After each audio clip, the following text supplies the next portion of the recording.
Hi everyone, and welcome to PepTalk Presents. This is our webinar series, if you're not familiar, where we bring really inspiring voices and practical ideas to help you thrive at work and beyond. I'm really excited about today's session, and this is Thinking with AI with Dr. Mark Bloomfield. And just to give you a bit of background on Mark, Mark is a fellow at Cambridge Judge Business School and one of the leading authorities on AI and digital innovation. He has worked with global brands like Vodafone, Unilever, and Pfizer, helping them go beyond using AI to actually thinking with it. His approach is refreshingly practical, no jargon, no hype, just clear, actionable insights that you can take back to your work straight away. So just to let you know, we are in webinar mode today. So if you'd like to ask Mark a question, then feel free to pop it into the Q&A and we will cover as many questions as we can towards the end of the session. So let's get started. Please join me in welcoming Dr. Mark Bloomfield for today's session, Thinking with AI.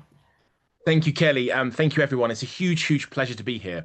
And we're going to have some fun for the next 20 minutes. I'm a huge believer that learning should be fun. And if it's not fun, then I don't think we get to remember as much as we could. But before we get into the webinar, I wanted to share a recent story. I have two kids who are 8 and 10, and it's an interesting example of how prompting language in AI is now appearing in everyday conversations. So my daughter, who was 10, said to me, "What's the biggest shoe size I can get with a heel to go to the school disco?" She's 10, these are big questions for 10-year-old. And then she said, "But before you answer, think longer." Now, this is the interesting phrase that we tend to use in ChatGPT when we want a better answer. I spend time with my kids educating them on AI because it's going to be a core part of their future. So the fact that she took think longer as a prompt and use it in a language with me is an interesting jump case of how AI is now permeating not just culture, but also language. But let's get started. So first of all, let me just talk very briefly about myself, just to give you the reassurances that the PepTalk team didn't grab someone random off the streets of Cambridge to talk to you today. So first and foremost, I'm a founder of an organization called Turbulence, which helps leaders and organizations deliver AI transformation. But previously, I had corporate roles for over 15 years. And when I left the corporate world, I viewed AI as my co-founder. Why? Because I was quite tired of hiring people, dealing with people issues, and I wanted to really put my money where my mouth was. Could I use AI to give me the scale and capacity as a single founder business? And to this day, I have AI agents that I've built that give me the capacity to do what I do. And we will talk about those as we go.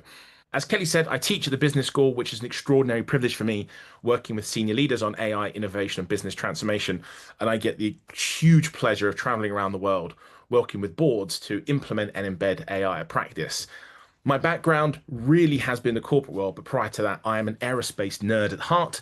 I did a PhD with Airbus, and some of my aerospace analogies may creep into the conversation today. But let's get started. So first of all, I wanted to orient us with a philosophical quote from the American AI expert, Jerry Seinfeld. So Jerry said that we're smart enough to invent AI, we're dumb enough to need it, and we're still so stupid, we're not sure if we did the right thing. I think this philosophically captures where we are in the debate. So smart enough to invent AI. There has been huge breakthroughs in mathematics and computer science to enable us to experience tools like ChatGPT. When Jerry says we're dumb enough to need it, I interpret this in two different ways. First, AI gives us profound capabilities in things like healthcare. But if we're using ChatGPT just to summarize PDFs and personalize our out of office email addresses, then perhaps this is not the reason why the mathematicians toiled through the nights. And when he says we're still so stupid, we're not sure if we did the right thing, we don't. We don't know how this story is going to play out. But the point I'm going to make today is that as humans, we can lead this conversation. We can be designers. We can be architects of the future that we want. So to give us a more inspiring, uplifting quote, I want to start today's webinar really with a quote from Fifi Lee, who is the American computer scientist. And she says AI is not a substitute for human intelligence, but rather a tool to amplify our human creativity and ingenuity. And one of the design questions I'm going to pose you all is how can we use AI in such a way that makes us more human? Now, a quick primer. For me, when we talk about AI, often people mean generative AI. But for me, there are three types of AI, and it's good to differentiate between them. So the first is predictive AI. We experience this daily with Netflix video recommendations, Google recommendations, TikTok. Predictive AI is where we have data from the past and we seek patterns in this data to make predictions about the future, future behavior, future actions. And these are tools known as machine learning. And if you've been on vacation or holiday in the last 20 years, machine learning has very much been involved in pricing and giving you availability for your holiday. Next, we then have generative AI. And if predictive AI is to see into the future, then generative AI is to say. Now, this is the reason why we have democratized AI for the first time, and we see lots of overnight AI experts appear on LinkedIn. Generative AI has given us the ability to create or to say.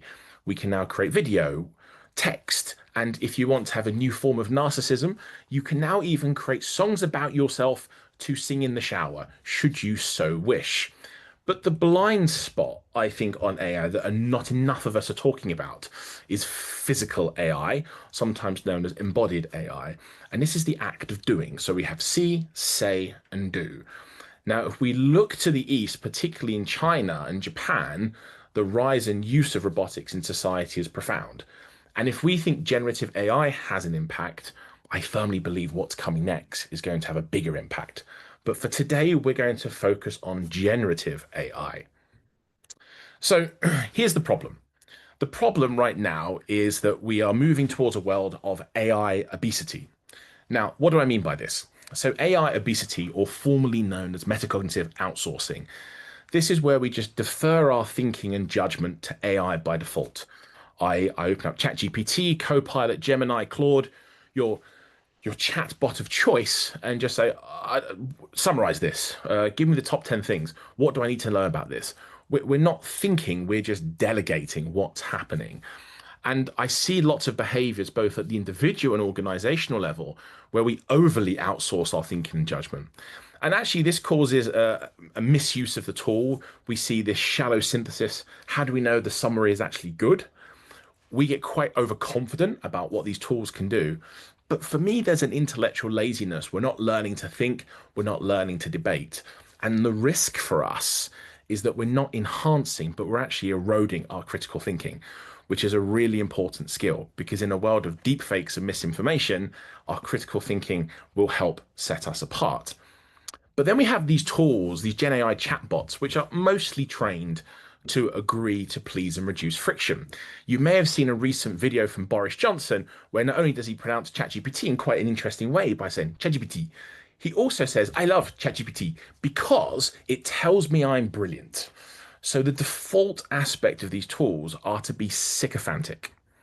And there's a huge danger in that they will tell you what you want to hear rather than maybe what you don't want to hear, or a perspective that challenge us. The current use of these tools create confirmation loops. As users, we feel informed, but learning is fundamentally limited. And we've got to navigate this risk of strategy by autocomplete, where we rely on output from these chatbots that's plausible. It looks quite polished and refined, but potentially wrong. Now, the amplification that Fifi Lee talks about, amplification needs resistance. So when I ask ChatGPT a question, what we really want to say is, well, what do you think? What's your different perspective? How can you disagree with this? Think differently. It requires friction and not just the flattery that Boris Johnson cares to enjoy. And more importantly, if we're all using these tools, how do we actually differentiate ourselves as future leaders, as CEOs or C-level operators? How do we differentiate ourselves if we're all using the same tools? I would argue we differentiate ourselves by using them in unique ways. And so just to really amplify the point of sometimes how it can feel, this cartoon is now somewhat famous with ChatGPT, but the user says, ChatGPT, should I go right? And ChatGPT says, yes, you should. And the person says, or should I go left? And ChatGPT says, yes, you should. And we end up feeling confused. It's not helping us. It can cause confusion. But I want to put forward a suggestion or not even a framework, some provocations for you around thinking better with AI. So, some ways in which we can do things differently. So, the first is challenge assumptions. We can ask AI to help identify blind spots and uncover assumptions. And I'll mention some tools shortly for how we can do this. We can actually use AI to seek cognitive diversity, challenge our own perspectives through multiple frames and lenses. This could be red team, devil's advocate, someone who vehemently disagrees with this. AI, play the role that we're in a debate team and you're debating against me. What would you say? And then what we're really trying to create is this dialogue, not delegation. Because given the future of where AI is going to go, we do want to retain human agency for accountability, judgment, and ethics. We do want to improve our thinking. We do want to upgrade ourselves. One of the special potentials of AI, in my opinion, is to use generative AI to simulate before we take action. So we can use AI to test ideas, simulate conversations with stakeholders. And these four components actually start to move us away from this default behavior of getting ChatGPT or Copilot to summarize for us, but actually to be a thinking partner or a sparring partner. And ultimately, the amplification that we want in our thinking demands dialogue, not just dependency on these tools. And even just using one tool, we should look to use several tools, get different perspectives. But before I talk about some of the tools, I wanted to offer you something practical. What I've built here is using a tool called 11 Labs, and the QR code will take you to this, and you can have a go after today's session. What I've built here is a voice agent. Now, I use 11 Labs in many different ways. First of all, I have non-executive directors for my businesses that are AI voice agents designed to take on certain personas. And my wife looks at me like I'm clinically insane as I talk to these things. But I've designed them in a way that improves my thinking. I have one, for example, that disagrees with everything I say. The first 2 to 3 minutes can be infuriating, but then you start to realize you're thinking sharper. But what I've created for you here is an ideation partner called Jess. And Jess, when you call her, will introduce herself as an AI ideation coach working with me. And you can talk through your ideas and allow yourself to have a conversation as a sparring partner to see where this idea can take you. Now, interestingly, the first time you talk to an AI agent, paradoxically, you will feel robotic. The AI agent might say, "Hi, how are you?" And you might say, "Oh, I'm good, thank you. How are you?" But over time, you warm up. Now, some other tools in which we can create the disagreeable agent. We can do this in text, where in ChatGPT or Copilot or Gemini, you can say, "Let's play role play. I want you to take the role of someone who disagrees with me." And ask it, share your ideas, get it to disagree with me, and just see how you handle this dissent rather than going, "Mark, that's the best idea you've ever had." As we know, Boris Johnson likes that, but we can go deeper and we should go deeper. We can rehearse the conversation. You can use tools like voice mode in ChatGPT or 11 Labs to simulate conversations with stakeholders, simulate presenting to the board, a difficult conversation with a customer or an employee, rehearsing asking your boss for a pay rise. I think simulation is one of the special opportunities that Gen AI affords us. And think of this as digital rehearsal. And when we have these conversations, we can model tone objections. And the really cool part is that if the conversation is not going well, you just hang up and call back. As humans, most of our conversations are live on stage for the first time. And this gives us the capability to rehearse, to simulate, to play different roles, maybe to explore personalities within ourselves we don't have. One of the things I always encourage groups to do is to build an AI non-exec director for themselves. This is a synthetic board member that you can talk to get perspectives. What do you think about this strategy? I have so much utility from these agents that I think for me, I would advocate everyone should try and build one, not just for the advice, but also the act of building an agent. The coffee percolates about where you can use these inside your organization. Career coaches, executive coaches. If you can envision and dream it, we can build these tools that help our thinking. Even playing tools like de Bono's Six Hats, where we have multiple voices on a call that challenge our thinking. And one of my favorite tools is actually called Assumptions GPT inside ChatGPT by the wonderful author David Bland, who wrote a great book called Testing Business Ideas. And here we can put our assumptions behind a business idea or a personal project, and this will help us unpack some of the assumptions behind them so we can de-risk our idea, because that's the number one job in innovation, to de-risk an idea. Test before we invest. Now, on the De Bono side, I want to offer you another practical tool. In De Bono, we have six hats. Some of you may have heard of this before, but the role plays that we have six personas on a call. We have the person wearing the white hat, which is facts, the red hat, which is feelings, the blue hat, process, the yellow hat for benefits, the green hat for creativity, and the black hat, which is cautious. Now, what I've built for you is another simulation. Again, you can use the QR code and you can talk through an idea. But rather than having just one persona that's there to help you, you get six different voices that are challenging you. And this allows you to be prepared to answer questions from quite different perspectives. And I think this is a powerful capability that we can learn to invest within ourselves. And so I encourage you to play. I encourage you to experiment. I encourage you to channel your inner 5-year-old child and just enjoy these tools to rehearse, feel what it's like to play. And once again, if you feel you're stumbling over the call, don't worry, it's a safe to fail space. And equally, you can just end the call and call back. Now, this is centered on my 11 Labs instance, and if you call it, the call was only held for 12 hours, so that all the data retention policies are taken care of. So this is a warm invitation to play. Now, one other tool I wanted to mention, which is actually born from a Cambridge startup, is called Artificial Societies. The website is societies.io. This takes the idea further of how we can simulate our ideas with audiences before we take them. And I'll share with you a very simple use case for this. The first one is that you can simulate with your LinkedIn network how they may respond to a post before you post it. And it will also give you recommendations on how to improve it before you post. Now, for me, this really captures the essence of what we're trying to do.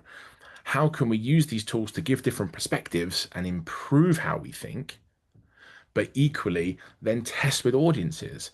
You can create not just audiences from LinkedIn, you can test surveys with groups, you can upload your own data. But simulation as a capability could be something that gives you strategic advantage personally, professionally, and at an organizational level. I want to offer two more frameworks before we start to wrap up and give ourselves some time for questions. This framework is from McKinsey, and different management consultancies produce different frameworks, often of varying value and quality. But I believe this to be quite useful because as we start to consider the role we want to have with AI to improve our thinking, operationally, we need to consider, well, what's the balance between AI and humans? And this decision framework starts to help us think through this. So on the horizontal axis, we think about a decision we wish to make. And is it low in complexity or high? On the vertical axis, we have risk. Is it low risk or high risk? Well, in the scenario of high risk and high complexity, good news, this is probably for humans only. But if we look at where there's low risk and low complexity, perhaps that's where we should really focus independent AI. Too often in business transformation, we look for the big transformation projects. But actually, with AI, we should look for where there's friction in the long tail of problems in our organizations that might be back of house, internal, a more manageable risk profile. And there's lots of utility there. But when we use this framework, we can decide the balance of AI and human based upon the decisions we want to make. Why? Because the big shift that's happening is we're moving from AI as prediction and suggestion to AI automating decisions. And if AI starts automating decisions, we need to think about the oversight, the guardrails, and the human in the loop processes. Where do we want that balance? So we can leverage our brilliance, our creativity, our curiosity, our intelligence with the capabilities that AI affords us. So I want to almost end with where I started, which is the design question that we all need to think about. How might we use AI in ways that makes us more human rather than just numbing us and stop us thinking? Because the scenario of outsourcing our judgment and thinking to AI probably isn't a positive one in the long term. So we've been afforded these fantastic tools. Let's use them in a way that makes us more human. So there are 9 leadership considerations that I wish to share before we wrap up. Why not 10? Well, we see 10 all too often, so let's go for 9, something different. First of all, we need and should deploy AI where capacity is most needed in our organizations. But sometimes this is in augmenting our own thinking. So perhaps we should be looking to deploy AI not in the transformational project yet, but can we use AI independently to improve how we're thinking? AI should be a stakeholder. We should always invite AI to be a voice around the table in our meetings and our projects, but it should be a voice at the table, not the table. This is a really important point. AI gives us different perspectives, but we shouldn't just default to going, what does AI think? Well, actually, AI can be a voice. We don't have to listen to the voice, but it's there to give a perspective. We can use these tools to simulate before action. We can de-risk ideas by testing with model audiences, like the LinkedIn example. But we should always start with the problem and not the technology. When you have the AI hammer, everything looks like a nail. And we can walk around the organization going, oh, let's have some AI here or some AI here. When we focus on the problem, we may realize we don't need AI at all. And that's completely fine. But when we start with the problem, we can be far more open to different types of solution. So problem first mindset, not a tech first mindset. But when we're looking to get started with AI, where can we begin? I always advocate running friction audits. We should use AI to strip out bottlenecks, manual processes, repetitive tasks, duplicate effort, basically anywhere in the organization that makes people go, oh, prove value, and then scale from there. But we have to get the foundations right. It's not always as simple as switching on the tech. We have to think about the data quality, the trust. How do we know that AI is doing right? So this shift to explainable AI, can we understand what AI is suggesting or telling us and why? Without them, the risk of just deploying AI is that we can just scale bad decisions faster, which I think we'll agree is not a positive thing. But equally, don't just take an incremental approach to AI. It's an opportunity to fundamentally reimagine what we do. 8, as we get towards the end, AI is not just toolset, it's a capability. We need the people, structure, culture, and processes to enable it and keep learning. Stay ahead. If you sign up to one newsletter, sign up to the rundown.ai. Today is the worst AI we're ever going to have again, so commit to staying ahead. Now, if you've enjoyed this seminar, other talks and areas that I offer, whether it's talks or workshops, are on these 5 areas, and you'll have the slides as well. But thinking with AI, new leadership mindsets, how do we best leverage the AI advantage? How do we actually make transformation real, moving from hype to impact? How do we create AI-ready organizations, moving from AI curious to AI confident to AI capable, and then actually using AI in our boards and operational levels for strategic decision making? And I'll end with one final QR code before we go to questions, which is a warm invitation. This is a warm invitation to connect, to stay in touch, to keep asking questions. There's a famous adage that when one teach, two learn, and I'll get to learn as much from your questions than from any semblance of advice I can impart upon you, or indeed wisdom. And so if you ever have any questions about AI, just reach out and just ask. Because why? Because our curiosity is our probably biggest strategic differentiator as we go forward. Thank you for listening. I hope you enjoyed it. Do stay in touch. I look forward to questions now. Thanks, Kelly. Oh, Mark, thanks so much. I think you and I were saying offline, I'm so pleased you've done this talk because my biggest fear on AI was very much, are we going to use it for the way that we think moving forward, thinking about future generations? But I love that you're sort of saying, actually, this is an opportunity to make us more human, use it as an opportunity to challenge the way that we think so that we can think better. So thanks so much for that. We've actually had loads of questions and I'm conscious of time. So any questions that we don't get through, I'll pick up with you afterwards, Mark, and maybe we can send emails across on those questions. But I'm just going to start with one from someone who is anonymous, who said, thanks for this. Are there specific tools that you think are more balanced feedback rather than psychophantic, or do you just have to ask the right questions? It's a great question. I think it's a blend of both. I used to sit on the OpenAI forum, but I recently left due to ethical concerns on how ChatGPT is evolving. Personally, and this is my own personal experience, I find Claude is the best for what I do and how I use, but it's a very personal thing. I do think it comes back to asking better questions, but I would experiment with different tools to find out which one lands better. But I would say Claude is a good place to start. Great, thank you. Another question we've had through is from Alex, and Alex says the AI Ned is a great idea. If it drives great ideation that you want to document, can the voice agent do this? So, 11 Labs, for example, talk about one specific tool. Each conversation is recorded, both in terms of transcripts, MP3s. You can build more advanced AI agents. I'm very happy to talk about that and show people how to do this, where you can connect it to issue PDFs and upload documents. But fundamentally, all the conversations there have a text transcript, which can be used to capture that body of evidence, to capture those ideas, to document them with the view of moving forward. Okay, brilliant. This might be our last question that we get through right now, but we have another one from an anonymous. How do you think leaders can ensure the team are using AI in the ways you described rather than just accepting the default responses? Great question. So I think first of all, they need to model the behavior they're seeking. So I think we should be asking senior leaders to demonstrate to their teams that actually we want to invite AI around the table. We want to have AI sparring partners, but equally to create a culture where AI successes are cheered. One of the big obstacles I see with some of my consulting clients is given some of the press narrative on job displacement on AI, sometimes people feel quite fearful to say, I did this with AI, because if job cuts are coming, you might think I've automated themselves. So fundamentally, to model what they do, but to try and create a bit of a thirst with the leaders to try and stay ahead.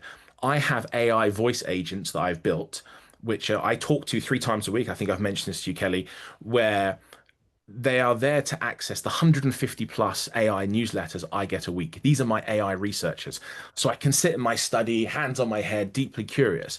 But what it's doing, it's mining these newsletters live. So actually, if we can get leaders to model behaviors and stay ahead, I think we're in a good place. Brilliant.